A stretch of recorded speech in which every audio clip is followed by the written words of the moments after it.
Hey, what is up, internet? Welcome to my very first playthrough for the channel. And as you can tell, it's Mountain Blade Warband, an awesome game on PC. Probably one of my favourite games, and that is why I've chosen this game, obviously, to start. No. Damn it! Right. Let's try that again. Boop. Okay, yeah, so that is exactly why I've chosen this game to be the first playthrough for my channel. So, without further ado, let's start a new game. I think this just, part one for this, for the series. I'll probably just go through all the options and all this, like, introduction. Make my character, that'll probably be it. So it's going to be a short video. But, that is that. Okay, so, welcome, adventurer, to Mountain Blade Warband! Before beginning the game, you must create your character. Remember that in the traditional medieval society depicted in the game, war and politics... I'm actually pretty proud I managed to, and I've forgotten the word. Fantastic. Anyway, war and politics are usually dominated by male members of the nobility. That does not, however, mean that you should not choose to play a female character, or one who is not of noble birth. Male nobles may have a somewhat easier start, but women and commoners can attain all of the same goals, and in fact have a much more interesting if more challenging early game. Cool. So, what did I just do? Okay. Male, female. I haven't ever actually been a female, to be quite honest. That's kind of tempting. No, we'll just gonna stick with male. I just kind of... I'm used to it, so I'm, kind of comfortable with it. You were born years ago in a land far away. Your father was I do want a bonus in mercantile skills. So, yeah, he was a merchant. You were born the son of travelling merchants, always moving from place to place, in search of a profit.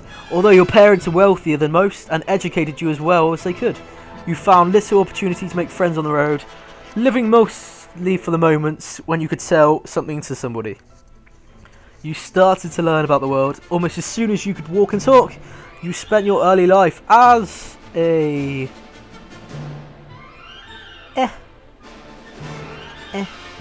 a page at a nobleman's court, yes. As a boy growing out of childhood, you were sent to live in the court of one of the nobles of the land. There, your first lessons were in humility, as you waited upon the lords and ladies of the household. But from their chess games, their gossip, and even the poetry of great deeds and courtly love, you began to learn about the adult world of conflict and competition. You also learned from the rough games of the other children who battered at each other with sticks, okay, in imitation of their elders' swords.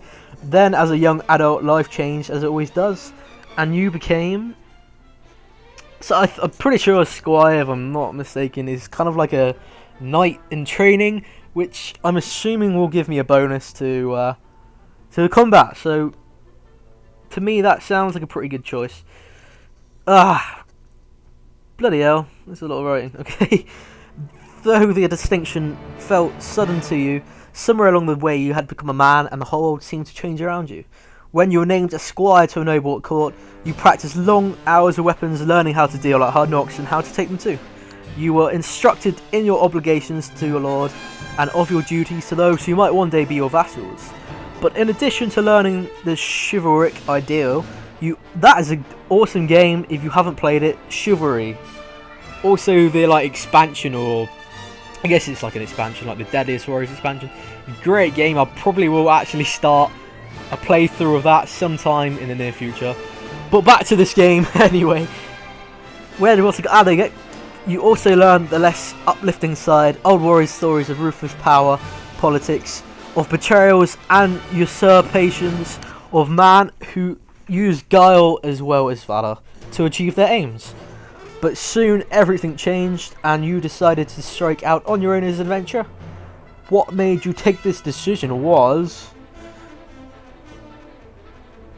being lust for money and power. Yes, only you know exactly what caused you to give up your old life and become an adventurer. Well, we kind of just established that, but okay. To everyone else, it's clear that you're now motivated solely by personal gain. You want to be rich, powerful, respected, and feared. You want to be the one who others hurry to obey. You want people to know your name and tremble whenever it is spoken. You want everything, and you won't let anyone stop you from having it. Okay, that kind of sounds absolutely nothing like me, but right, become an adventurer and ride your destiny. Realistic, no quitting without saving is what I'm going to be doing. So enter my name. Okay, Andre. Yes, because characters with one name always kind of seem to be important, right? Okay, I want to be intelligent as well, so put some extra points into that. Iron Flesh. No, I'm not really bothered about that. I do love shields in this game, so I'll put some things into shields. Into spotting. Into inventory management. Into persuasion. No. I trade. I've already got 2. Leadership 3. Not bad. Cool. One-handed weapons. Okay, yeah, so I do kind of stick to one-handed weapons and shields, and occasionally archery as well. But I kind of suck in archery, so I'm probably gonna have to work on that quite a bit. Power throw. Nah. Power. Would quite like power draw, so I can just get a better bow. Would be quite nice. Power strike. Training as well. Points. And last point into. I don't really bother with these because there are like heroes. Obviously, I'm guessing the majority of people, or majority of you guys, have already played or have seen another playthrough of this. But if for those who haven't, you can put skills into these things that you like wound treatment, surgery, and engineering. But I tend to find there are heroes you can recruit or persuade to join you if you do certain things for them. And they usually have skills in one or more of these that kind of, make it pointless for you to waste your skill points in those skills. So I'm not going to be putting skill points into those. I probably will put one into tracking, tactics. Yes, cool. Right. So I'm pretty sure that just gives you advantage in battles, which I don't know how that really helps you. Maybe it gives your troops more morale and things like that. I really don't know, to be quite honest. Okay, done. And we've got to make our sexy character. Look at this guy. Chubby? Fat? I don't really know. Mouth. Big mouth. No, we'll keep that. Don't really want to spend years making some guy up. That would do. Beard. Ah, yes. I will have beard. I've got to have a beard. Yes, why not? Cool.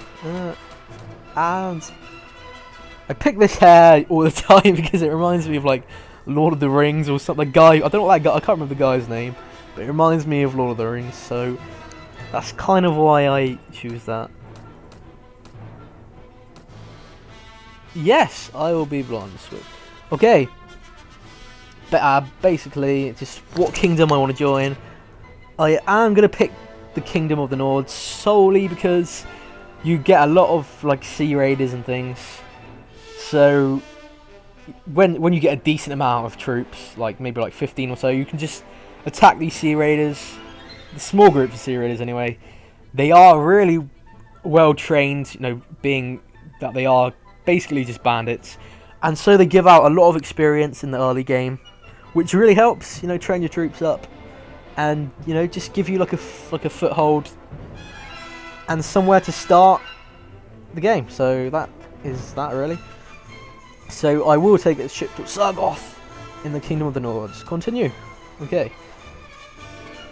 Continue. Yes. So regarding these videos, I mean, with this one, I don't actually know how long this video is, but probably being an exception, I would quite like to make these videos maybe like 10-15 minutes long, depending really on. Oh, I don't have a shield. Okay, that's interesting. Ah, bollocks.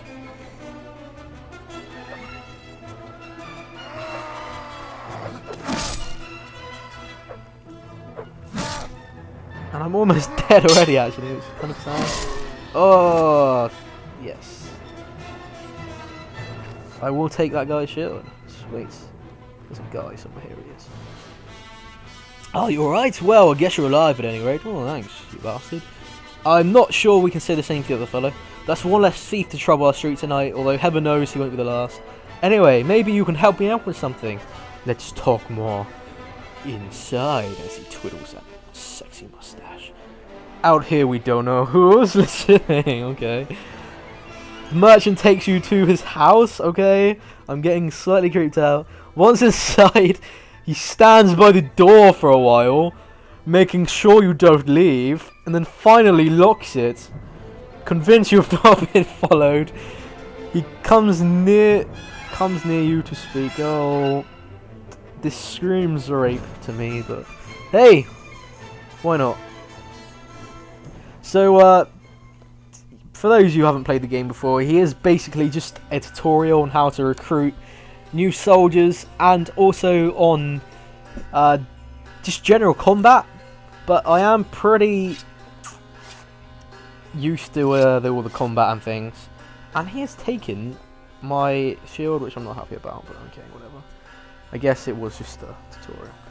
So this is going to be the end of the first episode. I hope you guys enjoyed.